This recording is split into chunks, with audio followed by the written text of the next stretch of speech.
Shalom, shalom, shalom. Barakatah Yahawah, Barakatah YAHAWASHI. Barakatah Yahawah, Barakatah YAHAWASHI. Call Halayim, Yahawah, Bahashim, Yahawashi, Bahashim, Rekah Kadash. I want to give another double honor to my apostles and elders and GreatMillstone who have taught me this truth and who rule well. Enough respect and salutations, peace and blessings out there to you sincere and hopeful elect, alright, across the four winds of this earth, alright. This is the fellow servant Malachiah, coming from the GMS Tampa Bay camp. Here, when I get into this lesson, quick lesson regarding Esau Edom, alright, going into how the wicked is, they're going to be unpunished. All right, so like the wicked shall not be unpunished. Okay, because as we see these things are going on, we see that this man's own tongue is about to fall upon himself. Okay, by the way of his witchcraft. These things, the men of the Lord are not ignorant of Satan's devices. So now we're seeing the things that's going on and how they're pertaining to these last days. Through the way of prophecy. All right, we see that Esau Edom is going to be punished at the end. All right, because of his trickery. All right, his deceivableness, his unrighteousness. All these things are coming upon this man. All right, and it's all going to come at the end. All right, so let's go ahead and get into some scriptures. I want to jump right into it. All right, so we're going to start in the book of Proverbs 11 and starting at verse 21. It says, though hand joined in hand, the wicked shall not be unpunished. All right. So as I stated earlier, the wicked will not be unpunished. All right. Because of the way of his unseeableness. All right. His unrighteousness. All right. This man has to go down, because if not so, this man will be doing this continually on and on and on. All right. So it says, but the seed of the righteous shall be delivered. All right. So the seed of the righteous is who? It's the elect. We're going to be delivered from this man's wickedness. All right. So let's go ahead and jump into the book of Genesis for I'm going to start verse 9. All right. So this in the book of Genesis, this is going into how Cain, how he slew his brother Abel. All right. So looking at it spiritually, this is the same thing that is going on in these last days, all right? And really has been going on since the beginning, all right? Cain, which is that he has that same spirit of Salakia. Esau has that same spirit of Cain, all right? And you have Abel, which was the righteous brother. This is the same thing that's going on in these last days, okay? So it says, and the Lord Yahawah said unto Cain, where is Abel thy brother? And he said, I know not. Am I my brother's keeper? So now you look at it spiritually. You have Esau. All right. Okay. You have the Lord. He's talking to Esau saying, hey, where's your brother? All right. Where is your brother? And now you got Esau saying, he's like, really? Am I my brother's keeper?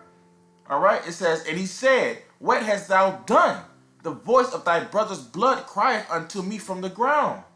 So you got Esau out here. He's slaying our brothers. All right. He's slaying the Israelites. All right. He is slaying Jacob. All right. Spiritually slaying Abel all over again. All right. Because it says the voice of thy brother's blood crieth unto me from the ground. Are not the Israelites right here in the ground? Are we not here in hell? All right. Are we not crying up unto the Lord, saying that our that this brother, he of Esau, so-called brother, that he's killing us? All right. So our blood is crying up into the heavens. Our cries, our prayers is crying up into the heavens, and the Lord hears it. Verse 11. And now art thou cursed from the earth, which hath opened her mouth to receive thy brother's blood from thy hand. All right. So now this man is cursed. He's been cursed from the beginning. All right. Verse 12. It says, when thou tillest the ground, it shall not henceforth yield unto thee her strength. All right. So this is why you see Esau Edom, he doesn't have his own land. Even if he had his own land, the land would not give her strength unto him. All right, he won't be able to yield no fruit in his ground. So therefore, he has to go around in the earth to steal, to kill, to destroy. All right, it reads, "A fugitive and a vagabond shalt thou be in the earth," and that is exactly what Esau Edom is today. All right, you go into that word fugitive, it goes into like a fleeting, a flee away, a runaway. Okay, this is exactly what Esau Edom is, a vagabond. All right, shalt thou be in the earth. All right, this is why he has to go around, deceive the nations. All right, change everybody's nations, where they came from, change the history. This is why you see him, he's chopping off the noses off the different monuments from back in the day. All right, he's changing everyone, he's changed the look. All right, you go into the book of Job 9 and 24, it tells you, if not who's the wicked, then who is he? And everything points back to Esau Edom. All right, as the scripture said in Proverbs 11 and 21, the wicked shall not be unpunished. All right, so let's jump to Isaiah chapter 10, verse 12. It reads, "Wherefore it shall come to pass that when the Lord hath performed his whole work upon Mount Zion and on Jerusalem," all right, so that's when you look into the book of Ezekiel 37, okay, when the two sticks come together, all right, you're going to have the northern and the southern tribes come together, all right. This is the Lord performing his great work, all right. This at that time, this is when you're going to see Esau start to go down, and we're being in these last days right now. That is being it was prophesied then, and it's being fulfilled right now. All right, it reads, "I will punish the fruit of the stout heart of the king of Assyria, and the glory of his high looks. For he saith," all right, which is Esau Edom. It says, "For he saith, by the strength of my hand I have done it, and by my wisdom, for I am prudent, and I have removed the bounds of the people." This is exactly what Esau Edom is. All right, this is what he's saying in his mind. He's puffed up in his wisdom. All right, he feels that he's prudent. All right, he feels that everything that he does is in the strength of his own hand. All right, it says, "I have removed the bounds of the people." He's removed people from different bounds of the country. He's moved them out. He's pushed them out into other areas of the earth. Also looking into the minds of these people. He's removed the bounds of the people's mind as well. You read the book of 2 Corinthians 4 and 4. I believe it said, "The God of this world have blinded the minds of them." All right. You go into the book of Revelations. It says that the people, the devil that is cast out, roughly paraphrasing, the devil which deceiveth the whole world. All right, this is how this man deceived. All right, removing people out of their lands, him moving in, changing up the culture and everything, and saying that he is the one that started that part of the earth, or that's what he's always been at. But you read in the book of we just read Genesis 4. He's gonna be a vagabond, a fugitive. He has no place to stay in this earth. All right, but all these things are gonna come upon him in these last days. So let's read on. It says, "And have robbed their treasures," taking their lands, their gold, their everything's taking their treasures from these people. It says, "And I put down the inhabitants like a valiant man." Is that not Esau's blessing? He's going to rule with the sword. All right, verse 14. "And my hand hath found as a nest the riches of the people, and as one gathereth the eggs that are left, have I gathered all the earth, and there was none that moved the wing or opened the mouth or peeped." All right, So like, I don't even know why I read that verse. Let's jump to Habakkuk 2, verse 4. It says, behold, his soul which is lifted up is not upright in him, but the just shall live by his faith. All right? So the just is going to live by faith. All right? Knowing that Esau Edom is going down. All right? It says, verse 5. Yea, also, because he transgresses by wine, meaning his philosophies. All right? It says, he is a proud man, neither keepeth at home. We just read in Genesis, a vagabond, a fugitive. All right? It says, who enlargeth his desire as hell, and is as death, and cannot be satisfied. All right? This man cannot be satisfied in all the things that he do. All right? He has to always keep wanting more and more and taking, being covetous. All right? It says, but gathereth unto him all nations, and heapeth unto him all people. Is that not Esau Edom? It reads on, verse 6. Shall not all these take up a parable against him, and a taunting proverb against him, and say, woe to him that increaseth that which is not his? How long? And to him that ladeth himself with thick clay. All right?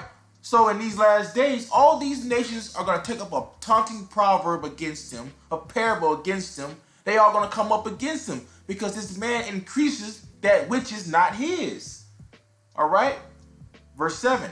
Shall they not rise up suddenly that shall bite thee, and await that shall vex thee, and thou shalt be booties unto them? Because thou hast spoiled many nations, all the remnant of the people shall spoil thee. Now we just read in Proverbs 11:21, the wicked shall not go unpunished. All right, it reads, because of men's blood, and for the violence of the land, of the city, and of all that dwell therein. Woe to him that covereth an evil covetousness to his house, that he may set his nest on high, that he may be delivered from the power of evil. But it doesn't matter if he sets his nest upon high. All right. As we read in the book of Obadiah, the Lord said, he shall bring thee down. Esau Edom, you're not going to be unpunished. All right. Verse 10.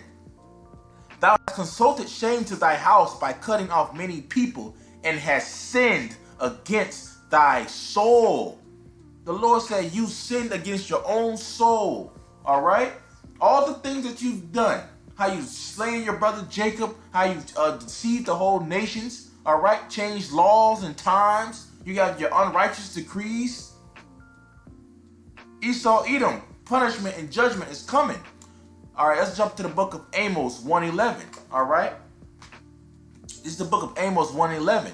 It reads, thus saith the Lord, for 3 transgressions of Edom, and for 4, I will not turn away the punishment thereof, because he did pursue his brother with the sword, and did cast off all pity, and his anger did tear perpetually, and he kept his wrath forever.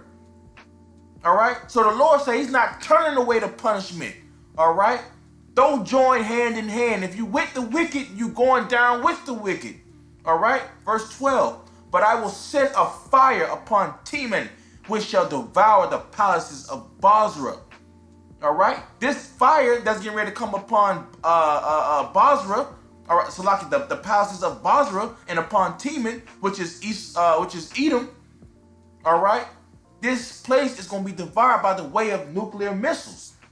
Okay, so let's go ahead and finish it out in Obadiah 1:18. It reads, and the house of Jacob shall be a fire, and the house of Joseph a flame. All right, that's like I said earlier in the book of Ezekiel 37, the 2 sticks coming together, the southern and the northern tribes. It says, and the house of Jacob shall be a fire, and the house of Joseph a flame, and the house of Esau for stubble. and they shall kindle in them and devour them, and there shall not be any remaining of the house of Esau, for the Lord Yahweh has spoken it. So Esau, Edom, this is your end. All right? We see you doing everything with your witchcraft. Salah. All right? Your witchcraft and all the things, all right, that you're trying to bring upon the children of Israel. All right? But you're not going to touch the elect. All right? So Lord willing, this lesson was edifying. All right? Until you Akim and Akwathium. All right? This is the brother Malachi. Closing out. Shalom.